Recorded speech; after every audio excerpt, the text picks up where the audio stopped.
Hello and good morning from Hamburg. My name is Walter Matthias Kunze. I'm the founder of Trendquest. And well, today I'm having a kind of huge topic and a very interesting and by his knowledge and his being, his presence, rich guest. I'm meeting with Neville Mchina. He's the co-founder and CEO of Invisible Foods. That's how we got to know each other, because we already had a talk on their business. But during that talk, we also came to the question of cultural topics and also of upcoming trends in Africa. And as you know, we already had two daily trend talks together with Alliance Afrique Asia, with Mustafa Paré and his business friends. Also on the topic of upcoming, let's say, the cultural and business evolution, and also the upcoming influence of the African continent in total, but also the people coming there. So I've had a very interesting talk this morning with Neville. And I don't want to spoil too much, just like let's dive into the talk. Should you have any questions on this, just feel free to contact Neville or contact me also on behalf of your business if you're interested in how to evolve, how to get to know trends, how to be prepared. We're here for you. But now to the talk on the African Renaissance. So I'm very happy to welcome Neville Mchina to the Daily Trend Talk. Hi, Neville. Thanks that you're here. Thank you very much for having me, Matthias. It's great to be here this morning. Well, we're having a kind of, I think, extended topic that we're starting today. So first, I'd like to ask you, before I tell too much about it, who are you? What are you doing? What's your business you're doing? What's your So my name is Neville Mchina. As you have already introduced me, I am Zimbabwean born and raised, and I am the CEO and co-founder of Invisible Foods. And we basically we use technology to help food companies such as farmers and traders to turn their businesses into more circular. So basically use up all of the food that they have in their systems and, upcycle it so that we can make sure that nothing goes to waste, more or less. And so this is what I do. I'm just an impact entrepreneur who also has a real big heart for the African continent. Because as I mentioned, I was born and raised on the African continent. And, so then that always makes me like I'm completely connected to it. It's a bit like I have two hearts, one from exactly two hearts that form the man, basically. That's a great say. I like that. I like that word, two hearts that form the man, but also something. But we already got into this a little bit last time when we had our daily trend talk on Invisible Foods. Yeah. So that's for you who maybe haven't seen out there. You haven't seen maybe the other talk yet. And so Neville and I got about history, and we from food industry to society, and also that stuff. And then we just thought about it's important to do a separate talk on, let's call it, the African Renaissance. Yes, sir. So why should we call it the African Renaissance? That's a very good question. I think it's quite important to call it the African Renaissance because today we are sitting at a very, very interesting point in the way that the world has developed. We're sitting at an epicenter of where, let's say, information is readily now available. So more or less, it is easy to access information due to the digital age. Yep. And, we have landed ourselves at a point where people are asking a whole lot of questions, and a whole lot of questions because, we understand the Asiatic history. We have a really good view on that one. We have a good view on the South American history. We have a good view on the European history. but the African continent has a little bit been subjected to, let's say, the history of the last 400 years, which is very unfortunate because it is only associated with slavery. However, the African has already been asking themselves questions of, where do I really come from, and have I contributed anything else to the society besides the last 400 years? And actually, now where information is readily available, we start to realize that actually there is a much deeper history that comes from the African continent. And this deeper history is really important because, like I said, at this point where we are right now, where people are asking questions, I do believe that this history gives us a piece that can allow us to heal as a society, that can allow us to start seeing each other differently, that can also allow the African to have a better self-confidence, because then when you have a better self-confidence, then you are no longer looking to other people and saying, okay, you've been victimizing me. When you have a better self-confidence, then you can feel like, actually, you know what, I am capable. I am the master of my own destiny. And therefore, I believe there we can see the rising of a new Africa that is about to begin. So yeah, I think it's an interesting topic that we're about to get into. The rising of New Africa. Yeah. Yep. Yeah, I think that these last 30 years, I think it's 30 years ago, there was a saying in the discussions about the Asian tiger coming up and all the stuff. Yeah. So maybe should we say it's the African lion, or is it the African elephant? So elephants are wisdom, lion is power, is the king. Yeah. So there's something. Yeah, sorry. I would go for the African elephant. Why? Because the elephant might have power, but it does not use power to rule. It uses love to rule. And then this is where there's a huge difference. And I think this is what we also want to do. At the end of the day, one of the mistakes that I believe we have all done in the past and with all of our histories is that we have ruled with power. Actually, at the end of the day, you don't need to rule with power. If you have love, then there is no need to rule with power. You only need to rule with power if you're going to manipulate people, or if you're going to want to, put differences between people or marginalize certain people. But what's really important, and also for the future, because we are talking about healing in a new society, is that we all rule with love and not with power, because power is not the answer. I love it. We are literally, I'd say, we are on the age of healing. Yeah. Yes. This is it. We are really in the age of healing. And as you say, that because it's an age of healing, it's really like mending all the broken relations that were between all the different races. Because once humanity comes together as one, this is where we will really create a new world where we take care of our planet, where we take care of each other, and we can actually develop even further than we've developed up until now. I mean, if we have developed up until now with instruments of hate and with weapons and etc., I mean, imagine what we can do when we have healed and there is love between all communities, man. It would be crazy. That's cool. I like that. Yeah. Thank you. There is this there's a saying. So I meditate for many years. I think since I'm younger than 21, and so it's always the saying from meditation but it's literally it's old wisdom of all peoples, all peoples. The world you want to have, if you create it every day, just like by living it. And so I think it's important for us all that that's also my motto, so to say, that we do the things we want to have in the future, we do them now. So my motto is, future always starts now, with this first step, with this first word you say, the next word you say, the next behavior, whatever. Yeah. Because I like futurism. I like Yeah.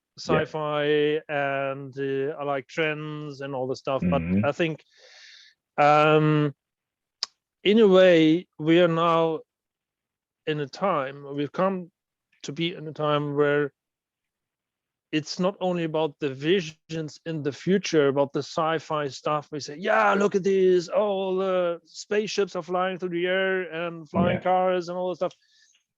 And you can put this device on your forehead, then you can mind meld with another person. Yeah. Yeah. I Yeah. say, so sorry my words, I say it's all bullshit. Because Mm-hmm. the first thing is, tech is good as it connects people, but the first thing is Mm-hmm. you need the people who want to be connected, and you need to what we need is to grow the will and grow the connection of people in their hearts. Exactly. Exactly. And this is where I think, I mean, that's such an amazing thing that you mentioned right now, because we are all looking at it like, yeah, tech is good because then we can, everyone is connected. You don't need technology to connect people. You need, like you say, it's the hearts that you need to connect Yeah. people.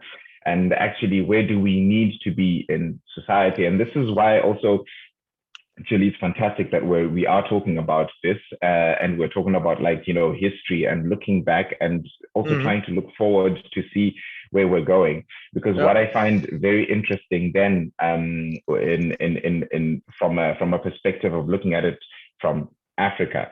So, like, if you're saying what the narrative that we've known up until today a little bit is the fact that the African continent, let's say, was not evolved, and not developed. Let's say, actually, Mm-hmm. development is the right word to use. It was Mm-hmm. not developed to a certain level. However, I 5 years ago, I got a revelation that made me change this perspective. So I had traveled to Kenya to go and visit one of my avocado farmers, and this avocado farmer was about 75 years old. And then, my boss and I were talking to him, and we're saying, hey, if we can get you to export these avocados, then basically Mm-hmm. you can live a life as fantastic as the one that we're living in Europe. And then this 75-year-old man looked at me, and then he said, I don't want to live like you live in Europe. And then I said, very Why strange. that? Okay, why that? And then he says, yeah, because look, I have my 10 hectares of land. I grow all the food that I want. My brother and my sister, they live next to me, so I see them every single day. I see their children who are also living around the area. I have a community that helps me with everything. I Mm-hmm. wake up every morning and I have this beautiful view of the mountains, and I am free. I owe no one any money, so I have no mortgage. I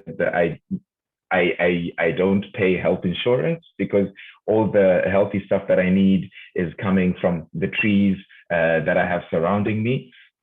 So why would I want to live like you live in Europe?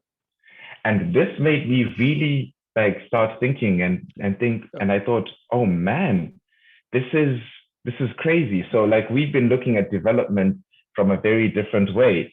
And like, the trajectory of development that I had been thinking of, which is, okay, we want to live like we live in Europe, and then you have all the technology coming in that binds Yeah. us, and etc. etc. This is Yeah. actually the wrong path. The right path is living in harmony with people, living in harmony with nature. That is actually reaching Maslow's pyramid of needs, where Yeah. you have all your food around you, all Yeah. your family around you, and all the things that you need. And this made me actually start realizing that, oh man, could it be that actually the African continent had, and all, actually not just the African continent, there are also Asiatic tribes that live like this. There Mm-hmm. are South American tribes that live like this. And these are the people that live the longest lives, by the way. Remember, these are the ones where, if we're looking back into the last 200 years, these people have been Mm-hmm. living up to over 100 years. There is a reason for this. They are living their best lives. And we look at them and we think, oh, yeah, but they're poor, simply because they don't have money a construct that we created some years ago. So it's like a very interesting thing. I love what you said. We are connected by hearts and not by technology.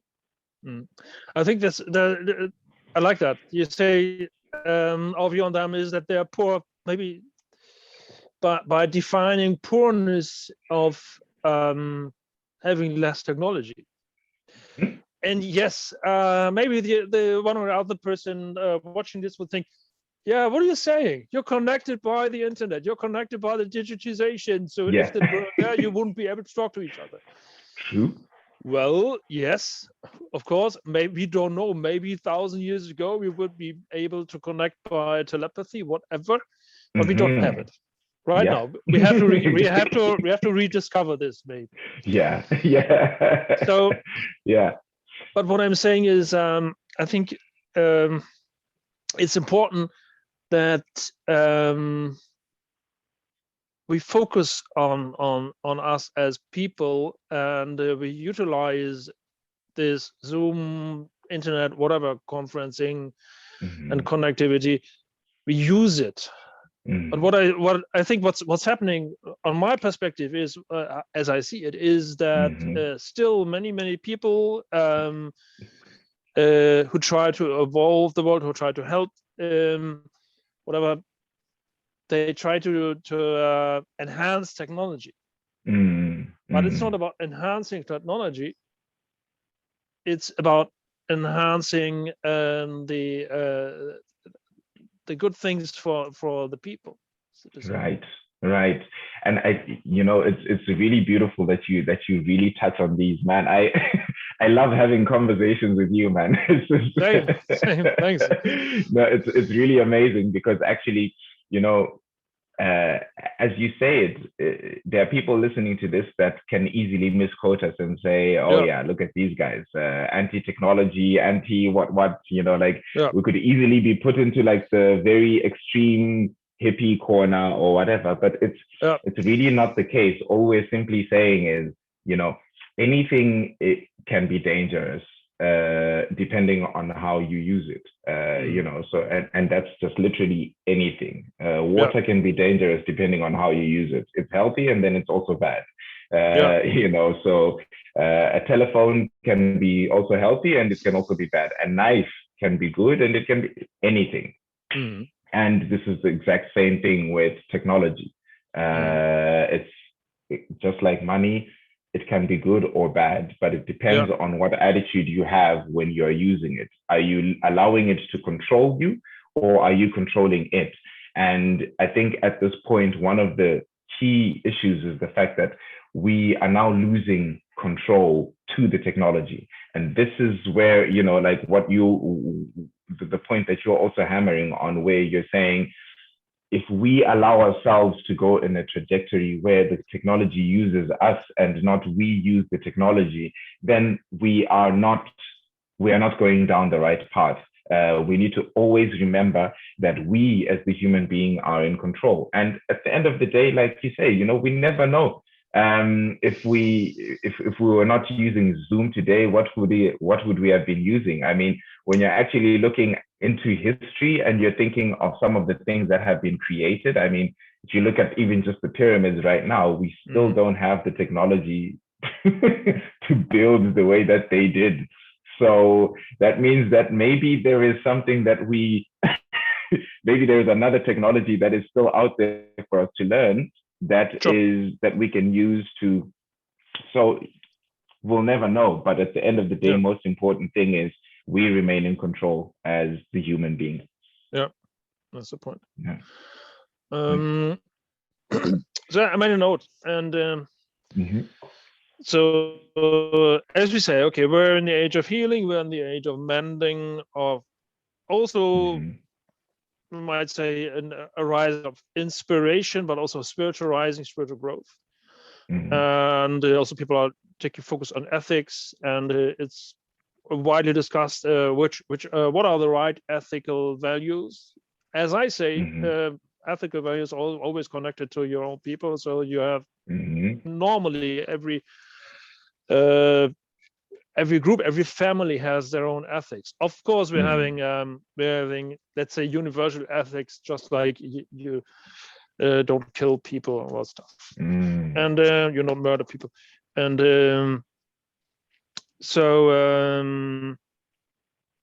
but focusing on a major topic, African Renaissance. The question is, what does this mean? What does all this evolution and this change mean in relation to Africa? So what's happening to, from, and in Africa is maybe an important question. That and how is this influencing the world? Yeah. No, I think that's an amazing thing to ask. I think one of the important things that's happening to Africa is the fact that, I mean, development, in as much as we can criticize everything that has happened from a, let's say, colonial perspective, etc., what this has on the other side contributed is a sense of development. It has contributed a sense of connectivity. It has also contributed a sense of information. So what kind of information?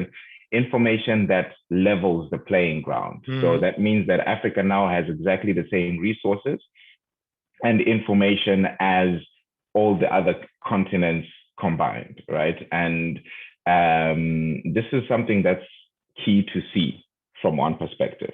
Number two, the African, due to slavery and also, let's say, forced migration from a, economic or political perspective, we have a strong diaspora that has come out into the world and also started seeing or receiving an exposure to how the world on the other side looks like. This is a very strong thing. Why is it a strong thing? It's a strong thing because all countries that have developed due to this exact factor. You send people out, they go and get an exposure. They go and they see something else, and then they can come back and bring a change or a difference. So what has formerly been called a brain drain that has happened to Africa has become now a brain gain. And this is something that's really key, because you do see that a lot of Africans that have come out, they're now looking in and they're saying, oh, wait, so actually if I start this business and I start that back home, then that will make a difference. And so that is triggering a really, really huge change. And what is also happening is that you are realizing that there is now a stronger confidence because also the social, so on a humanity level, we are now doing way better than we were doing 20, 30, 40 years ago. Like there's still a lot of work that needs to be done. Like we mentioned, there's still a lot of healing that needs to happen. However, there are differences that are now beginning to allow people to be able to access better jobs, better, better funding or capital lending, whatever, that can allow businesses to happen. So with all of this, with all these things coming together and the connectivity of the internet and, people that have made, that have done better in life, what you're realizing is that the African continent is about to become a major powerhouse. Because the African diaspora is thinking of coming back. You have the diaspora that is living in the US that is also thinking of coming back. Everyone has also, the African people have amassed a good amount also of capital that can allow them to invest. So if you connect these people all together, and this is the one thing that is necessary, it is now about moving away from the prejudice of, okay, I come from the East, you come from the West. No, you come from it's now a matter of us coming together and saying, we come all from the same place and we need to do right for our continent. And we have let's say, the late adopters advantage. And what does this mean? It means we're a bit like China. If you go back to China 50 years ago, China was, quote unquote, a shit show. The economy was not working well, etc. Same as India. But look now, only within a couple of years. Why? Because the technology is already all being developed. We're stepping in at a time where the technology is way cheaper. So what we can do with our workforce and with our people, and together with all other communities, we can develop that continent in such a way that it's going to be, again, a major powerhouse. And we can feed ourselves, Yep. our people, and also the rest of the world. And the rest of the world can also benefit from us and what we do. I think it's an amazing thing. This is going to be a great rebirth. It's just yeah. wrote the song. Yeah. It's just like the fun. Yeah. And yeah, we love this. So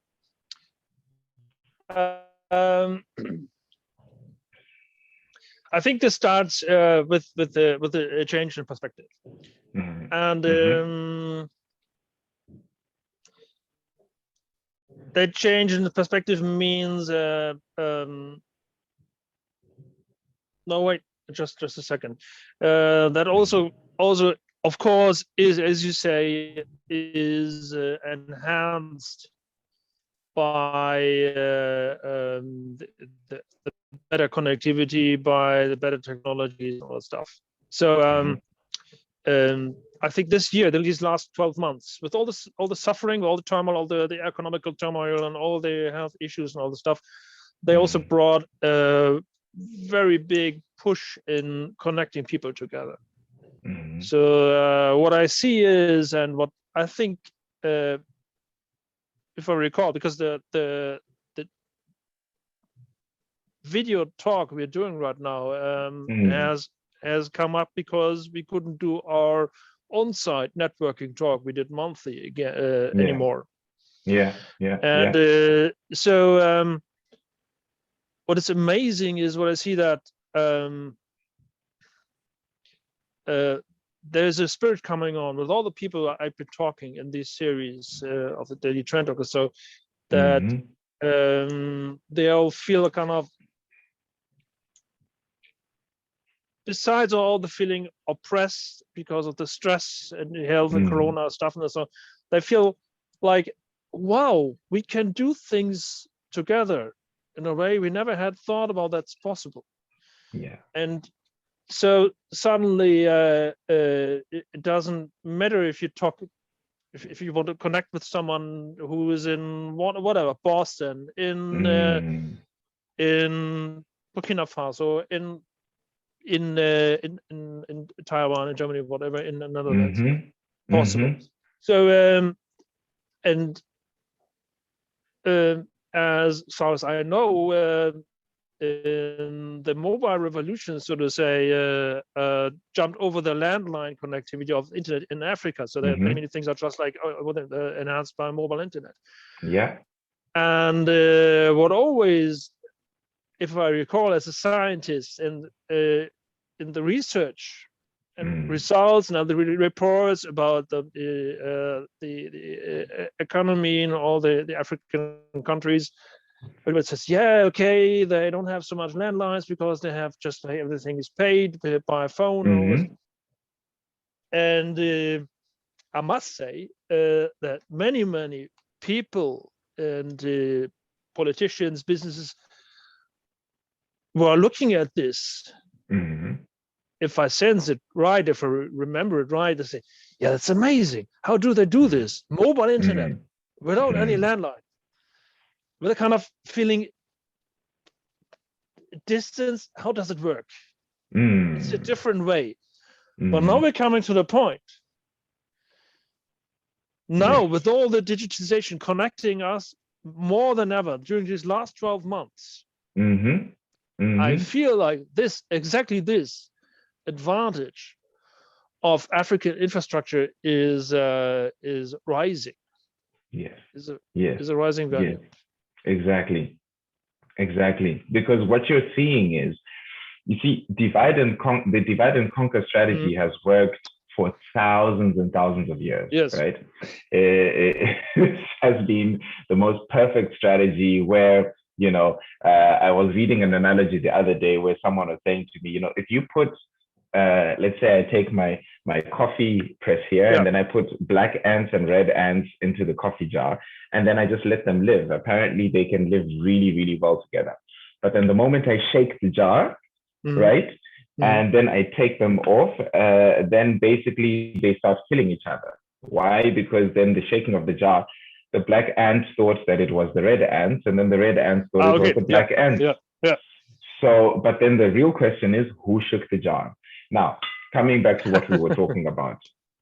So coming back to what we were talking about, the divide and conquer strategy has been fantastic for the last number of years.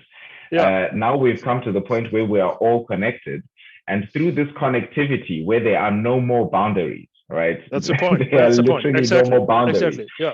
So through this connectivity, we're realizing how much more similar we are, you know, and we are looking, because we're feeling a little bit oppressed, and therefore we're looking deeper. And as you're looking deeper, you're searching for the deeper answers, the more meaningful answers. And therefore you come down to the same fundamental, which is love. We all just need love. Now, what that has done essentially is that we are coming to a point where the connectivity has enabled us, the technology has enabled us, and the current circumstances have removed all distractions that would, you know, stay in our face to keep all the prejudices that we would have had. And so people are now realizing, hey, we actually hold the same opinions about certain things. We hold the same opinions about, you know, we're being oppressed. Before, information would come from one source, and then that information would be used to divide all of you.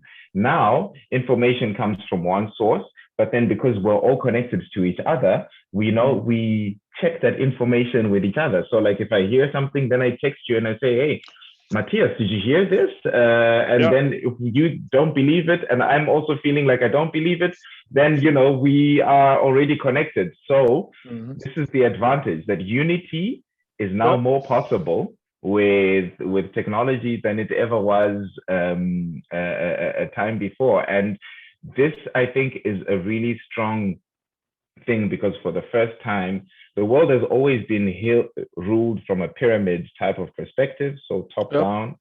And for the first time now, because the people are getting connected, it's about to start becoming bottom up, and that is going to change the course of of reality as we know it. I think that's going to be very interesting.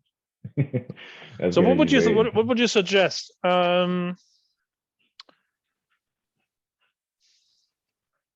I mean, we're having the so to say, this is the pyramid.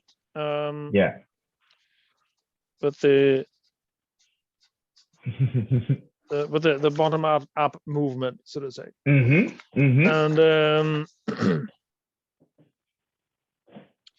how could we approach this? So we heard from today. So if we say make a conclusion, so what could be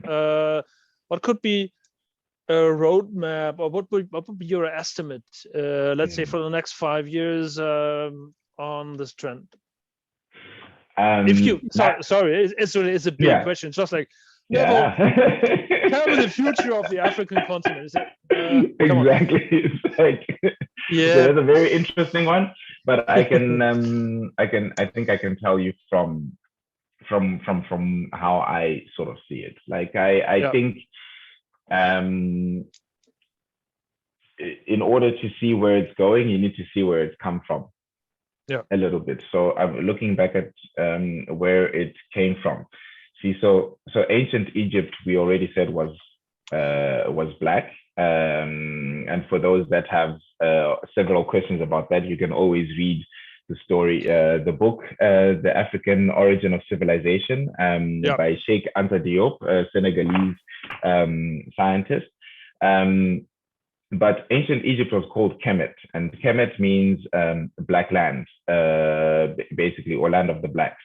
And this was a very interesting place, because also then, if you take that and then you move on to what's happening right now, you see a lot of what's the problems that we have been facing is that, like, all the outcries from Africa and about misjustice and everything is because the people have not been living in a black land, so to speak. So, like if you're looking at the people in the US, they are complaining about being misused and racism in the US, but like essentially the USA is not a black land, so to speak. People that are complaining about not being able to get a job because of racial issues, it's because it's not a black land. So what am I saying in any way? I'm saying let's use connectivity. Why? Connectivity means that once you have a network, these days the boundaries don't matter. So if you are an African student who's based in Africa, you can do an internship in the US, for example, Yeah. but you need to have the connectivity. And so the connectivity means there needs to be a black network. Because every single group of people has always developed in this way. If you look at what the Chinese are doing now in the recent past, this is exactly how they've done it. They come in their communities, they create a Chinatown, the Chinatown expands, they keep bringing more people, and then it keeps expanding, and then they keep investing in more businesses. This is exactly how that has worked. The Europeans did exactly the same thing in the last 300-400 years. The Indians have done the same thing. The Jewish communities have done the same thing. So this is exactly what needs to happen now within the African community. So the African community, and in terms of the diaspora, needs to connect with the locals. The locals need to connect with the diaspora. People need to break the prejudices of thinking, oh yeah, but you're diaspora and you think you're better than me. And oh, but you're you're a local and like I am better than you. This is not the case. We are all exactly the same. We're all going through the same struggles, maybe in a different context, but same struggles. So the important thing is that in the roadmap, we need to connect each other as Africans. We need to open up opportunities for each other as Africans. We need to focus on investing also in Black-owned businesses and Black-owned communities, because I strongly believe if you put together the amount of money that is existing in the Black community worldwide, you could actually invest in Africa and make a big difference. This I strongly believe. You have US entrepreneurs that have started doing this. People like Akon, who is a musician, who came from being a musician and just said, you know what, I want to make a difference in Senegal, and he is making some crazy moves. And that is an amazing thing to see. He's building cities. He is, putting into some technology. He's saying, okay, you know what, let's move away from using different currencies that we don't even understand, and let's focus on digital currencies. So he's released Acoin. You have Donald Sonsaki, who is also an African entrepreneur who comes from Togo, based in Hamburg. He has also just released Timeless Capital, which is also like a coin that can be used all across the African continent. These are the things that we need to start investing into. We need to start investing into our own people, our own production, and then we can become the strong powerhouse. So if I look at Africa 5 years from now, if we can connect the way that we're connecting already right now, in terms of ideology, in terms of heart, in terms of spirit, and we join hands with all the other continents, in 10 years, that continent would be fire, I can tell you.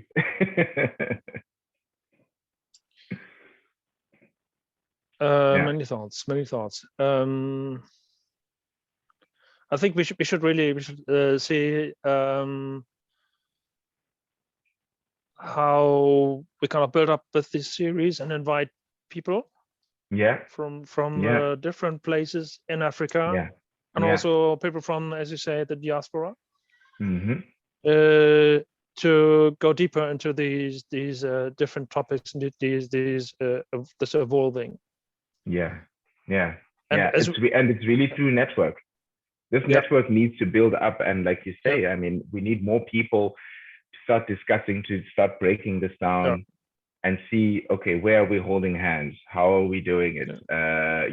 What is everyone's responsibility? We need to turn this brain drain into a brain gain, because that's the only way we're going to make some difference. So I really would like to do this, a part of this, just to make this visible also by our Trend Talks. Wow. So as we talked about this before, before we start the recording. So I'd say let's make an invitation to the people, just like join us, and let's build up a series and talk about these things in the open, the public, in the kind of dialogue with this. Yeah. No, and that's really amazing. And I would also just like to reinforce that. So if you are also out there and you're listening to the series and you think, something has been resonating with you and you'd like to be a part, please, I mean, just write to Matthias and let's get this conversation going. It's really important that, and this is the right time. People are at home. People have the time to listen. People have the time to think. And so if we have the time and we have the resources, then let's use them. There is no thought that is too small at the end of the day. We are all, everything that any perspective that we can get on this topic, on how we can do this better, on how we can do this together. The most important thing is doing it together is necessary. So please come, let's have a conversation about this and let's see how we can build something slowly but surely with the perspective of creating a better Africa. That's cool. Hey, that nearly would be a kind of a final conclusion. So I just would say, okay, we're having, as in the series, generally have the structure of yesterday, today, tomorrow. So we had a little bit scratched the yesterday. We talked about the today and a bit about the tomorrow. But of course, tomorrow always starts now with us, with you and I, all you out there. Yeah. The tomorrow we want to have is what we're creating now with all these steps. And I think we should leave it with that conclusion.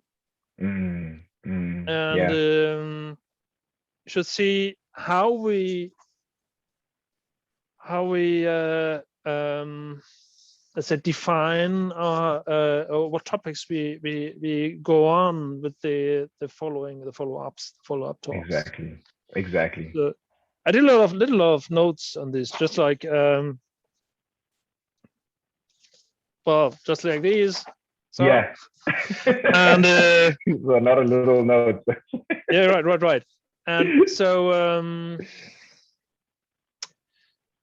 I'm absolutely grateful. Many thanks for this.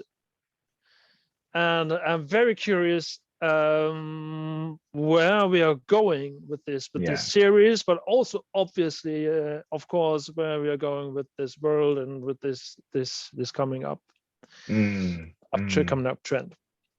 Yeah. Great.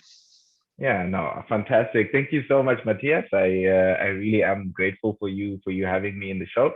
And yeah, I really look forward to also being a part of the series completely actively. I would definitely love to do this. And I would also love to have a real, only purely focused chat on like the actual history. And then like we just like really tap into the actual history and like we lay it out there because I really believe that will lay a perfect foundation to start creating this platform of healing and this platform of working together going forward. Cool. Yeah, absolutely. So also on my behalf, many thanks for that, Neville. Yeah, thank you very much. Many thanks, Matthias. People out there, should you have any questions, again, Neville's contact data are in the description. Also, contact me. Feel free to do that. And see you again. See you again at the next Daily Trend Talk on this topic, on the African Renaissance. Absolutely. Cheers. Bye. Bye. Yeah. Okay. P.S. Guys, we're just still on the talking, so I thought about, well, we record this. So what will be our next steps? I think next steps would be, as my idea, we just talk to our networks respectively and invite people to the show. Yeah. And then I think that in this flow there will be building up a kind of structure, and as I see, we might create also a kind of set of topics. So Yeah, we say, okay, this and this economies exactly. and people and different Yeah, approaches and philosophies. absolutely. I think actually really quite nice. As you were saying, I just got an idea, and I don't know whether this would work. That, like, because anyways, we are talking about, from a global perspective, we're talking about sustainable development. Right. What is the development that is going to take us for thousands of years, and not just like the next 20, and then a few people benefit, and then that's it. We want everyone to benefit. I love that. Yeah. So if we're looking at it from that perspective, and then we say, okay, we are then looking at Africa, and we're looking at sustainable development, so long term, then we have three main topics, which are a bit on the legs of sustainability. So we're talking about from a social perspective, we're talking about from an economic perspective, and then we're talking from an ecological perspective. That's the point. And then, from that, we start building up different topics, different people, and, just invite people that are interested in coming and sharing, that are experts in areas that can help, direct our way of thinking. I think this would really be amazing. This would be amazing. Yeah. It feels really huge, and it feels really awesome. Yeah. I like it. I love it. Yes. I love it. So, by the way, Neville, thanks again, guys, people. Yeah. Let's do this together. Let's do this together. It's bigger than us, so come on. Well, yeah. Come on, let's all be a part of this. Thank you so much. Thanks too. All right, cheers. Bye-bye. Bye-bye. Okay, that's been the Daily Trend Talk of today. So what are your thoughts about this? What do you think? What's important to help the world grow? What are the most important trends coming from Africa, from the African continent, and of course from the people, from the diaspora? Let's talk.